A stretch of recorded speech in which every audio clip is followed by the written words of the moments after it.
அல்லாஹ் என்ன சொல்கிறான், இந்த துனியாவில் பின்னாடி ஓடாதீங்க, இதுக்காகவே உங்கள் எனர்ஜியை வேஸ்ட் பண்ணாதீங்க, கான்ஷியஸாக இருங்க, இங்கே ஒரு டாஸ்க் இருக்குது, இங்கே ஒரு நோக்கம் இருக்குது, அதை மறந்துடாதீங்க, இந்த பர்பஸ் ஆஃப் லைஃப் இருக்குது, அதெல்லாம் தெரியாமல் காட்டுத்தனமாக தெரியாதீங்க, அது அதுவும் முஸ்லீம்கள் இப்படி தெரியாதீங்க. உங்களை பார்த்து அடுத்தவன் வாழ்க்கையை மாற்றுவான், உங்களை பார்த்து தான் அடுத்தவன் வந்து என்ன நாங்களாம் இப்படி வாழ்கிறோம், நீ ஏன் இப்படி வாழ்கிற அப்படிங்கும்போது எங்களுக்கு ஒரு இறைவன் இருக்கான், அவன் ஒரு வழிகாட்டுதல் கொடுத்துருக்கான், அதன்படி தான் நாங்கள் வாழணும்னு சொல்லும்போது தான் இப்படி ஒரு அல்லாஹ் இருக்கிறான்னு அவங்களுக்கு தெரியும். அல்லாஹ் சிலை இருக்கா, அல்லாஹ் ஃபோட்டோ இருக்கா, அல்லாஹ்க்கு எங்கேயாவது கோயில் இருக்கா?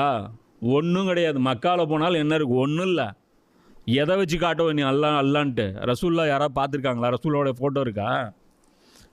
சரி, 1,24,000 நபிமார் இருக்காங்க, ஒரு நபியுடைய ஃபோட்டோ இருக்கா? எல்லாம் கதை. அவ்வளோ அந்த மாதிரி தான் அவங்கள பொறுத்த வரைக்கும் அதான் நினைப்பாங்க. நம்ம செயல்படும் போது உயிரே கொடுத்துட்டான்டா இந்த வேலைக்காக, அப்போ அது உண்மையாக தான் இருக்கும். என்ன அடித்தாலும் என்ன இது பண்ணாலும் இவன் இந்த கொள்கையில் பிடிவாதமாக இருந்தான், அப்போ இதுதான் இப்படி தான் மற்ற மக்கள் நம்மளை பார்த்து தீனை கற்றுக்குவாங்க.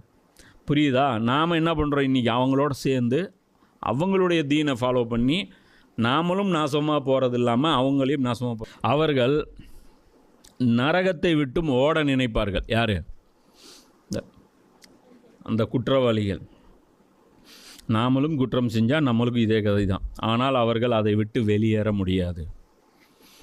அல்லாஹ்வுடைய சிறைச்சாலை கடுமையானது, அவர்களுக்கு நிலையான வேதனை தரப்படும்.